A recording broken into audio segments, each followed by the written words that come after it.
13 ოქტომბრის მონაცემებით კახეთში 283,000 ტონამდე ყურძენია გადამუშავებული. 155,000 ტონამდე რქაწითელი, 120,000 ტონამდე საფერავი, დანარჩენი კი სხვადასხვა ჯიშის ყურძენი. გასული დღე-ღამის განმავლობაში რეგიონში ქარხნებმა 8,000-მდე ტონა ყურძენი ჩაიბარეს. შეგახსენებთ, რომ საქართველოს მთავრობის გადაწყვეტილებით ჭარბ ყურძენს სახელმწიფო საწარმო შპს მოსავლის მართვის კომპანია ხარისხის მიხედვით დიფერენცირებულ ფასად იბარებს. საფერავის ჯიშის ყურძენს ლარნახევრად, სხვა საღვინე ჯიშებს ლარდაოს თეთრად, არაკონდიციურ და დაზიანებულ დაავადებულ ყურძენს კი ერთლარად.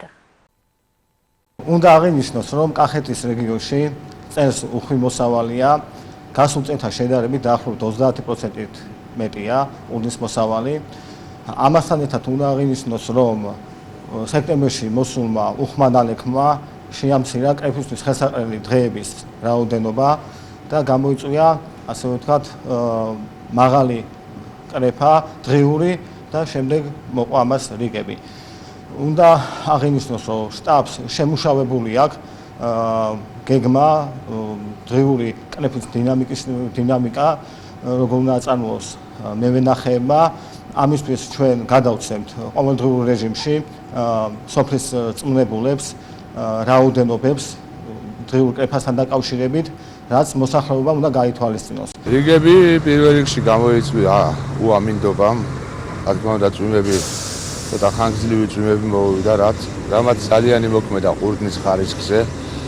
ესე ვთქვათ, ყურძნის წვენიანობა გაიზარდა საგრძნობლად, რამაც შაქრიანობა დაბლა დასია, მაგრამ სამაგიეროდ გართულდა ყურძენის გადამუშავება.